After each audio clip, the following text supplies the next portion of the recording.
Hi all, ഇത് നിങ്ങളുടെ സ്വന്തം doctor Jijo Johns, consultant orthodontist and Invisalign provider. ചില സമയത്ത് ഞാൻ ക്ലിനിക്കിൽ പോകുന്ന സമയത്ത് പേഷ്യൻസിനെയൊക്കെ നോർമൽ ഒ പി വരുന്ന കേസൊക്കെ നോക്കുന്ന സമയത്ത് പല്ലിൽ അഴുക്ക് അല്ലെങ്കിൽ കറ എന്നുള്ള കാര്യങ്ങളൊക്കെ കൂടുതലായിട്ടുള്ള സിറ്റുവേഷൻ നമ്മൾ കാണാറുണ്ട്. അപ്പോൾ നമ്മൾ പേഷ്യൻസിനോട് പറയും, നിങ്ങൾ കുറച്ചും കൂടെ നല്ല രീതിയിൽ പല്ല് തേക്കുന്നത് നല്ലതായിരിക്കും, കാരണം ഇതുപോലെ ഒരുപാട് അഴുക്കും കാര്യങ്ങളൊക്കെ പല്ലിൽ ഇരിപ്പുണ്ട്. ഈ അഴുക്ക് ഇങ്ങനെ കൂടിയിരുന്നു കഴിഞ്ഞാൽ പല്ലിന് ദോഷമായി തീരും എന്ന് നമ്മൾ പറയാറുണ്ട്. അപ്പോൾ പേഷ്യൻസ് തിരിച്ചു വന്ന് ചോദിക്കുന്ന ചോദ്യം, ഡോക്ടറെ എങ്ങനെയാണ് കറക്റ്റായിട്ട് പല്ല് തേക്കേണ്ടത്, എത്ര നേരം പല്ല് തേക്കണം എന്നുള്ള കാര്യങ്ങൾ പേഷ്യൻസ് ചോദിക്കാറുണ്ട്.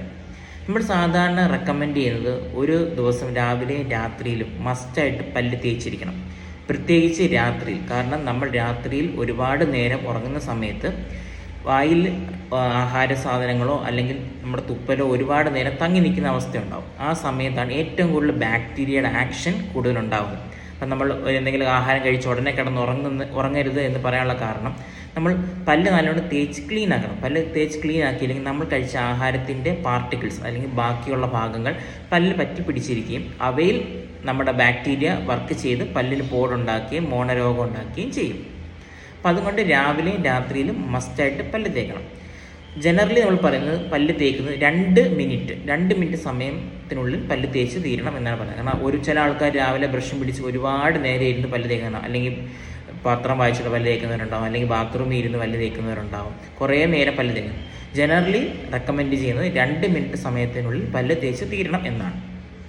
ചില പേഷ്യൻസ് നമ്മൾ നോക്കുമ്പം അവരുടെ ഈ പല്ലിൻ്റെ, ഇപ്പോൾ നമ്മുടെ ഒരു പല്ലിൻ്റെ ഒരു മോഡലാണ്, ഓക്കെ, ഈ പല്ലിൻ്റെ ഈ മേൽഭാഗം ഇതൊക്കെ ഇങ്ങനെ ക്രാക്ക് പോലെ അല്ലെങ്കിൽ ഒരു ചെറിയ കുഴി പോലെ ചില പേഷ്യൻസിന് കാണാൻ പറ്റും.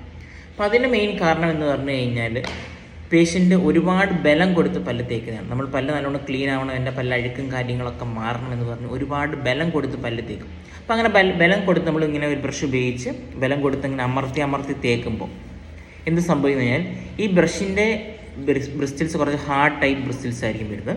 അപ്പോൾ അത് നമ്മുടെ ബലം കൂടെ ചേർന്ന് ഈ പല്ലിൻ്റെ മേൽഭാഗത്തുള്ള ഇനാമൽ, ഈ പല്ലിൻ്റെ മേൽഭാഗത്ത് വരുന്ന ഈ പല്ലിൻ്റെ ഈ ഭാഗത്തെല്ലാം വരുന്ന ഇനാമൽ തേഞ്ഞ് പോകാൻ പറ്റും. അതിനെയാണ് സെർവിക്കൽ അബ്രേഷൻ എന്ന് പറയുന്നത്. അപ്പം അങ്ങനെ ഉണ്ടായി കഴിയുമ്പോൾ എന്ത് പറ്റും, പല്ലിന് പുളിപ്പുണ്ടാവാൻ ചാൻസ് ഉണ്ട്.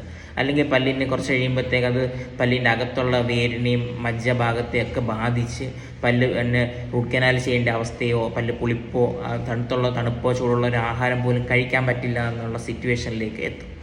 അപ്പോൾ എങ്ങനെയാണ് നമുക്ക് കറക്റ്റായിട്ട് ബ്രഷ് ചെയ്യേണ്ടതെന്ന് നോക്കാം.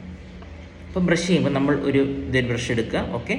ഈ ബ്രഷ് ഈ കാണുന്ന പോലെ ഈ പല്ലിന് ഇത് പല്ലിൻ്റെ മേൽഭാഗത്തുള്ള മോണയാണ്, ഇത് പല്ലാണ്.